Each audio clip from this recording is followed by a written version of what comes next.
that Noah is crazy. But people are crazy to believe that someone can have power over your destiny and purpose. And the problem, Dylesia, is people put too much time in other people. Amen. Because if you look to your left and your right and add 5 or 10 years from now, I promise you the person on your left and your right won't be in your life no more. But yet we consistently put so much heaviness and weight upon people. Into people. And just like Noah, everyone is equipped with a destiny and purpose. And like Jay said earlier, everyone's not going to understand the road that you're going down. Right. So at times when you make certain decisions and you find yourself at a point where you have to make a decision in your life and the people around you don't understand, it's not your job to feed into what those people say. It's your job to do what you feel like is best. Right. Because you'll turn around one day and you've been listening to people, but you're unhappy. You'll turn around one day and you've been listening to people and you're not where you want to be in life. So the important factor in this is that we realize and we look at the people who tell us not to do what we want to do and say, I'm not crazy no more. I'm not crazy. Because I guarantee you that when Noah was building the ark, that someone came up to him and said, Noah, why are you doing this? It's never rained. You're 600 years old. You need to sit down.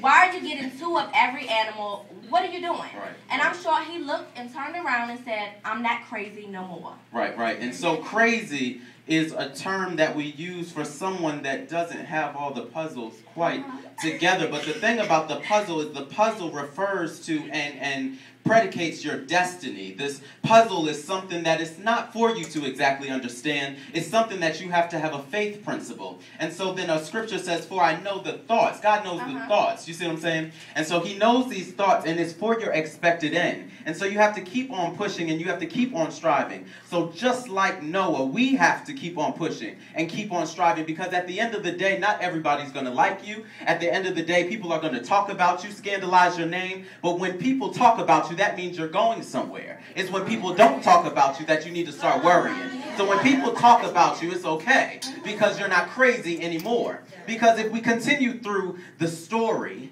we see that Noah was not crazy. And then the problem, like we said earlier, is we put our trust in man. Psalms 1:46-3 says, put not your trust in princes, nor in son of man, in whom there is no help.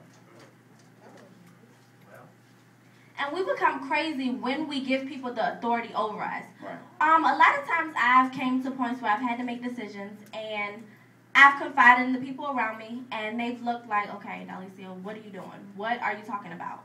And that's when I'm confiding in princes. But it says in the book of Psalms, I'm not quite sure where, it says that when you abide in the secret place of the Most High, you abide in the shadow of the Almighty. So it's not my job to go to those people and ask them, but instead to go to God and talk to him about those situations. Because when no one is for me, I have to realize that God is going to be for me.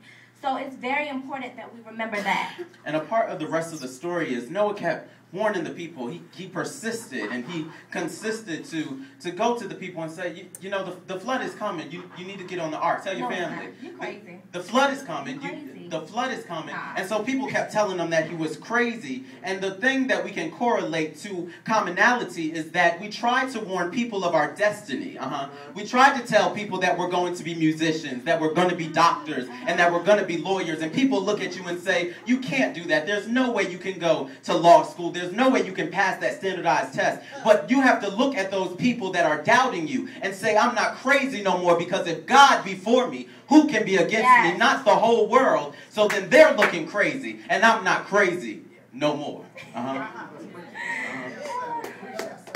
And when people think you're crazy for striving to your goals and dreams, refer back to Noah, because just like Noah, because they didn't believe in the God in him, they were the ones who died. Right. When Noah got on the ark, he got on with his family members, and as it says in the scripture, all of the other people were cast away. They died. They went under water with the flood. So we have to remember that when we're warning people about our destiny, they don't have to realize that it's what's going to happen. It's God's job to prove them wrong. Because it says in the book of Isaiah, chapter 54 and 17, No weapon formed against thee shall prosper, and every tongue that rises up against me in condemnation shall be condemned. So therefore, when people say things about you, when people tell you that you can't do, you have to realize that that scripture alone says that God is going to prove them wrong. You have to let the word do the work. Don't worry about the people. Don't look at them and think, oh, well, I have to prove them wrong. I have to tell them that this isn't right. Don't even say anything. Just let the word do the work and let the word prove the people wrong. And so then I look at Noah,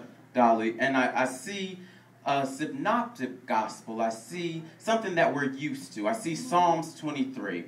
And I heard David say in Psalm, yea, though I walk through the valley of the shadow of death, I will fear no evil, for thou art with me. Thy rod and thy staff, they comfort me. And oftentimes we call this thing called life, but the truth of the matter is every day it's a walking death. Amen. And what we have to be in this thing called death is the life, is the light. And so therefore,